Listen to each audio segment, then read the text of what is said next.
When SHTF and you're forced to leave your home, it's an incredibly high-stakes situation.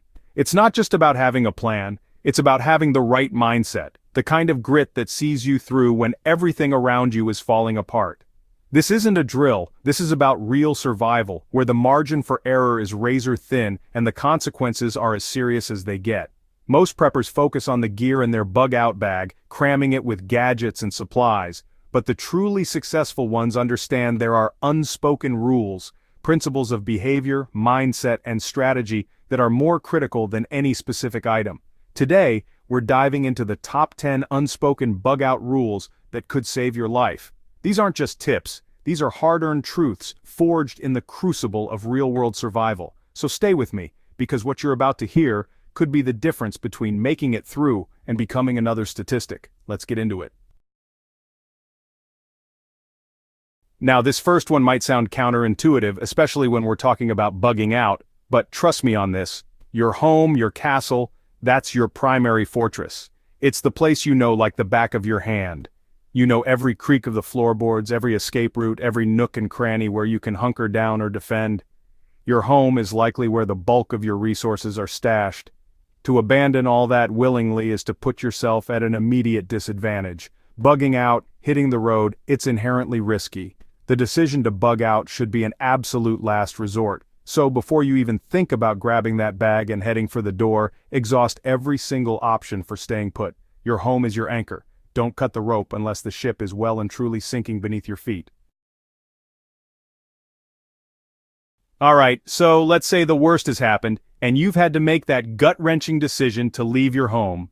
You're out in the open, exposed. Now, your single biggest asset, the one thing that can keep you safer than any weapon, is your ability to be utterly, completely, and totally unnoticed. This is the core of the gray man principle. It's not about being a ghost, but about being so unremarkable, so average, that you simply don't register on anyone's radar. Think about it from the perspective of someone desperate, someone looking for an easy target or for supplies. Who are they going to notice? The person kitted out in full tactical gear, military-style camouflage with a massive backpack bristling with attachments? Or the person in drab, ordinary civilian clothes looking like any other displaced individual? Your aim is to be the wallpaper, not the artwork. Avoid anything that makes you stand out.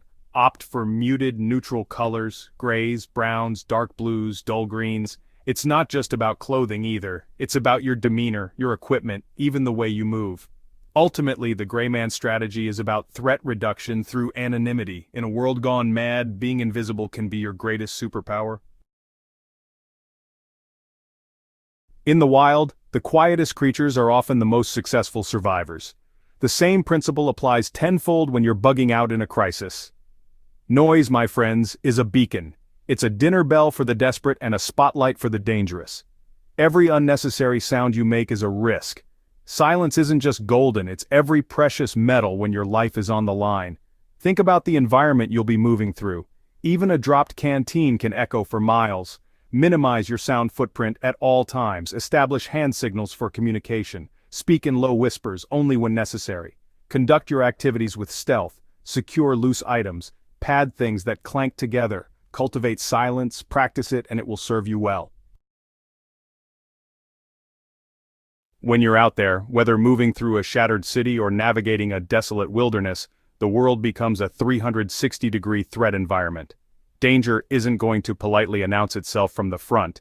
It can creep up from behind, drop down from above, or emerge from the shadows to your left or right. That's why constant, unwavering situational awareness isn't just a good idea, it's a lifeline. Your senses need to be cranked up to 11, your eyes constantly scanning, not just what's directly in front of you, but your periphery, your 6. But it's not just about your eyes. Your ears are critical. Listen for sounds that don't belong. A footstep on gravel when you thought you were alone. A hushed voice. The distant bark of a dog that suddenly goes silent. This 360-degree security mindset applies whether you're on the move, taking a brief rest, or setting up camp for the night. If you're in a group, establish sectors of observation. Rotate these duties to keep everyone alert. When SHTF, that ability to see, hear, and sense trouble before it's on top of you, is what will keep you one step ahead. You've heard it 1,000 times, but in a survival situation its truth becomes brutally undeniably clear: water is life. You can, if you absolutely have to, survive for weeks without food, but without water you've got days. Dehydration is a swift and merciless killer. Prioritizing water above almost everything else isn't just a rule, it's a biological imperative. When you're bugging out, your number one consumable priority must be securing a reliable source of potable water and having the means to purify it. Your bug-out bag should reflect this.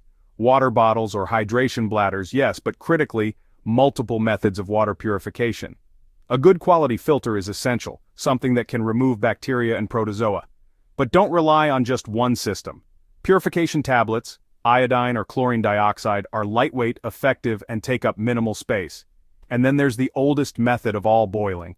Beyond carrying water and purification tools, you need to develop an eye for finding water sources in the environment. Clear, running water is generally safer than stagnant water, but even then, purification is almost always necessary. Water isn't just something you drink, it's the fuel that keeps your survival engine running. When the world is turned upside down and you're forced to be on the move, every single step you take should have a clear, defined purpose. Wandering aimlessly is a surefire way to exhaust your precious resources, deplete your energy, and walk straight into unnecessary danger. You need a plan, a destination, and a reason for every leg of your journey. Before you even consider bugging out, you should have pre-planned routes, not just one, but multiple options, primary, secondary, tertiary, leading to your intended bug-out location or rally points. These routes should be scouted if possible, or at least thoroughly researched using maps and satellite imagery. Each movement should be deliberate. Ask yourself, why am I going this way? What am I hoping to achieve by reaching that next ridge, that abandoned building, that stream? This requires discipline, especially when fear or panic can tempt you to just keep moving, anywhere, as long as it's away from perceived danger.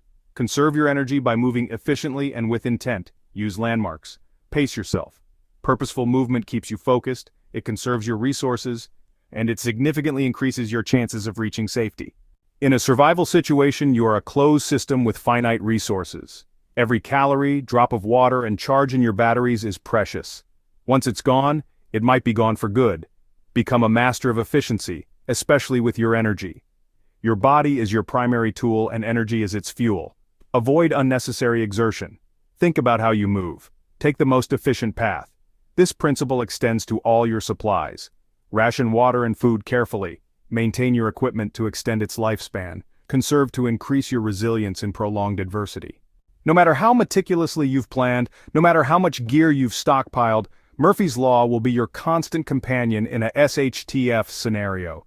If something can go wrong, it probably will. Your perfectly mapped out route, it might be blocked. That bomb-proof piece of gear, it can fail you. This isn't pessimism, it's survival-grade realism. Hoping for the best keeps morale up, but expecting the worst prepares you for adversity. If you've considered what you'll do if plan A, B, or C fails, you're in a stronger position to adapt and overcome.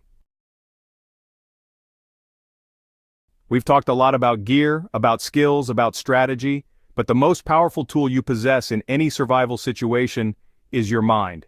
It can be your greatest weapon, capable of incredible feats of ingenuity and endurance, but it can also be your greatest weakness, breeding fear and panic. Mental fortitude is the bedrock of survival. It's that unshakable will to live, that refusal to give up. This isn't something you're just born with, it's something you cultivate.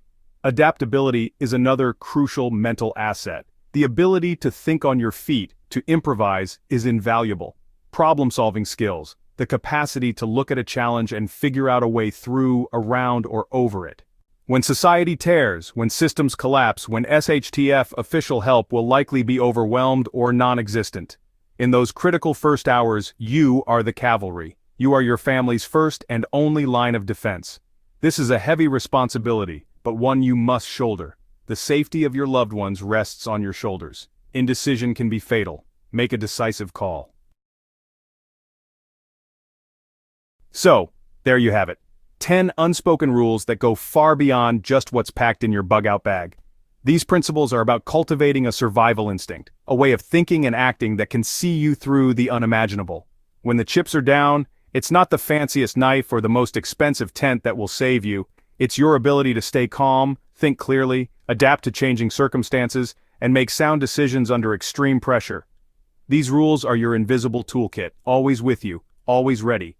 Mastering these unspoken rules means shifting your focus from just accumulation of gear to developing the essential skills, mindset, and strategic thinking that truly enable survival when the world goes sideways. It's about understanding the human element, the environmental factors, and the psychological game that is survival. It's about becoming resourceful, resilient, and above all, relentlessly determined to make it through. Your gear is there to support your skills and your mindset, not the other way around. Keep learning, keep practicing, keep honing these principles. Thanks for joining me. Now go out there and be ready for anything.